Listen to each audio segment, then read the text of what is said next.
Cheers and welcome to Bitter Reality Brewing. Yes, I'm making my first mead ever. That's right, with honey, because you need honey for mead, and blackberry pulp. So technically it'll be a melomel, if I'm saying that right. Melomel? Something like that, yeah, whatever. So, I've never made mead, ever. And I'm kind of doing the dive into the deep end. It's how you learn. If you make a mistake, you learn a lot more than you do when you don't take chances. Now, who have I been watching for years make mead? Man-Made Mead. Definitely, if you haven't seen Man-Made Mead, check them out. If not, you want to see somebody starting from the very beginning of learning, welcome to Bitter Reality Brewing, where we brew a lot of beer. And I started some kombucha, I've started some other cool things, some jun, however you want to pronounce it, but J-U-N. It's a type of kombucha. And we're doing mead, we've done wine, we've done ciders, we're doing mead. And I'm gonna brew this for Drew. That's right, he loves mead. I don't really care for what I call dry, plain mead. I like the fruit meads. I like the ones with peaches or hibiscus or all those really cool flavors. So I came up with this one based on quite a bit of research from multiple sources. And I created my own recipe using things I learned from multiple sources. And Man-Made Mead probably has the highest credit out there, but I've learned some other things here and there too, because, you know, even with beer brewing, you learn from all kinds of people and you take everything with a little grain of salt and then you dive on in. Some people put their toes in the water. I like to dive in the deep end and try not to drown.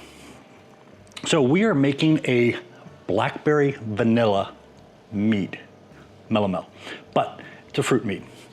And I'm not 100% sure on the ABV. I'm hoping to keep it under 12%.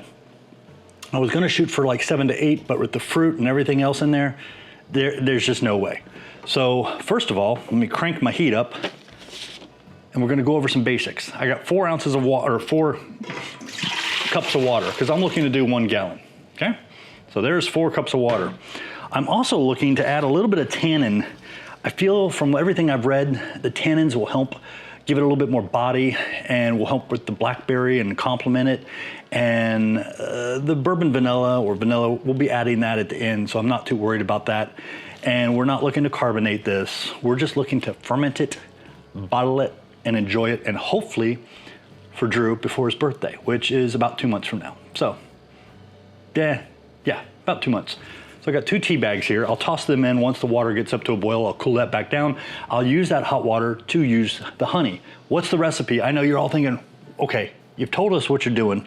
Give us a recipe. Okay, so I bought this blackberry stuff at my local grocery store for literally like $2.50.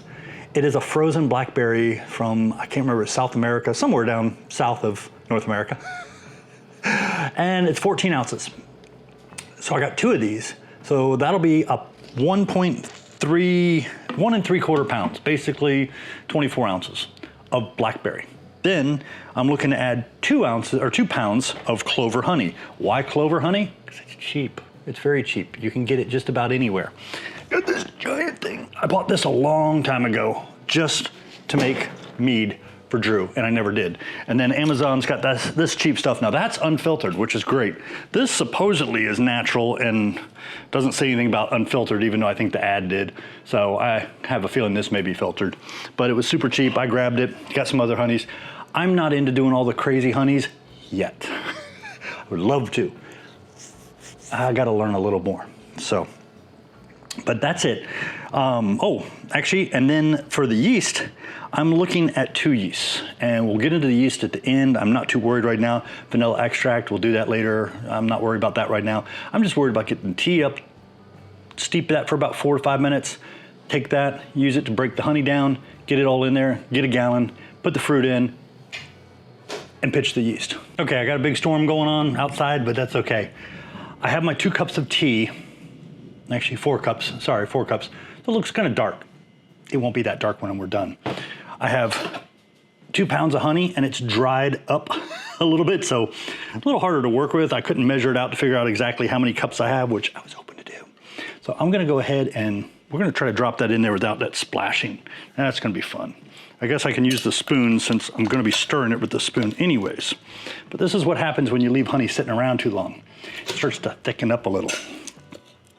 Then evaporate, just gets chunky. Okay, and we're gonna have to drop some hot liquid in there, but that's fine. I'm not too worried about that. And now the honey will start to break down. And yeah, there we go, starting to liquefy really quick. I'm gonna pour this back in. I got the blackberry stuff, which is like this, thawed. So it's pure liquid almost. It's a pulp, still looks like liquid. And I'm gonna pour that in there towards the end because that'll help it cool down. I'm gonna go ahead and stir this up until it liquefies and we'll resume. Okay, so I'm starting to measure this all out. Since the honey was solid, I really couldn't measure it. So as I dissolved it into the tea and liquid, and then I dumped it back into here, measured it out, I had 7 ounces honey and tea. Then I added another ounce to make it 8 even, put it back in. Then I took 2 of these in liquid form, because I let them thaw, and I poured it in here. Just a hair under 5 ounces, or 5 cups. So I put a little bit more to bring it to 5 cups. This still has a little bit of sugar, still a little sticky. I wanna zap this in the microwave, yeah. Just enough to get that sugar that's still in there to come off the sides, so I can dump it in there, heat it up a little bit, just to make sure everything's good and dissolved. Once everything's dissolved, I'll cool it down, we'll pour it, pitch the yeast, and rock on. Okay, so we had 8 cups. It was the honey and the tea combined. Then I turned around and it had 5 cups. That includes the blackberries. So we're sitting right now at 13 cups. 13 times 8, you know. Well, we need 16 times 8 so that we can go to 128, which is a gallon, which is what we're looking for. So I'm gonna give it a minute and I'm gonna add 3 more cups, but of cold water to cool it down, speed it up so I can get it in the fermenter. Okay, I'm sitting at 1.086. 1.086. According to Beersmith, if I hit 0.996, which is what it's expecting as a final gravity, that will put us at 11.81 ABV. Good. Trying to be right around that 10 to 12, and 11.81 is good. It did come out a little higher than what Beersmith thought, but Beersmith's just grabbing blackberries. So you don't know what you're gonna get out of it. And it's gonna vary. I mean, fruit is, yeah, it's a little harder to determine. It thought we were gonna be at 1.083 and we ended up at 1.086. Not a big difference. I'm gonna go ahead, and like I said, I don't remember if you need to aerate mead, but it's gonna get aerated because I'm gonna dump it in here. And I'm gonna do a double, kind of a double fermentation, or mixed fermentation is what it's really called. D47. That's gonna give us some fruity aroma. It's gonna complement the flavors. And at about 3 days in, I'm gonna drop this. Why? This is a little old. You're gonna develop most of your flavors in the first few days, aromas and things like that. This bad boy is known for getting up to 18%. This one's supposed to get up there around like 15, but a lot of people complain it doesn't hit over 12, so, and this is old, so I'm a little afraid. This is fresh and still in date. So here we go. And also, I bought Fermade O, about the best deal I could find anywhere. I'll leave a link down below. I mean, great deal. And I bought that, I bought 8 ounces of it. I put about 2 grams already in. I'm gonna add about 1.5 grams, I believe it is, for the next few days, according to Man-Made Mead. Thank you. And we'll dump this in, if I can do it without spilling it.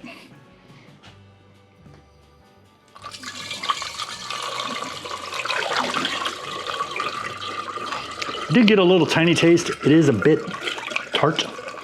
Not too worried. Drew loves sour, so tart, it's all good.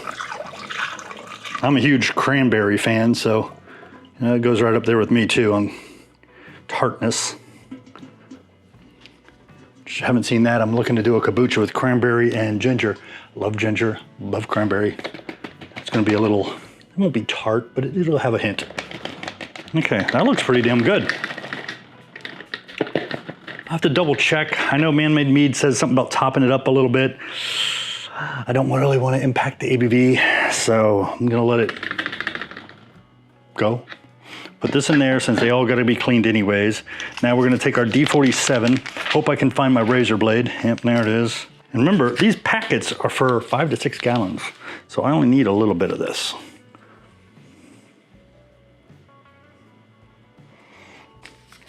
That should be more than enough to, well, you know what, it's a little old. Don't want to put my finger in there. It's relatively clean, but there we go. That's probably close to a third of the packet, more than it needed. And I'm gonna go ahead, put my bubbler on. I'm gonna leave this around 72 to 74 degrees Fahrenheit. Haven't really been sold yet. This stuff goes all the way up to something like 80 or 90 degrees. This thing goes to like 105. They both recommend 50 on up. I am debating if I put it somewhere around 68, maybe it'll be a little smoother, I'm not sure. It's my first mead, told you that, first mead. But there we go, looks nice and pretty. It's sitting right around 80 degrees right now. I don't know what that little LED or LCD is saying. Yeah, it's saying 76.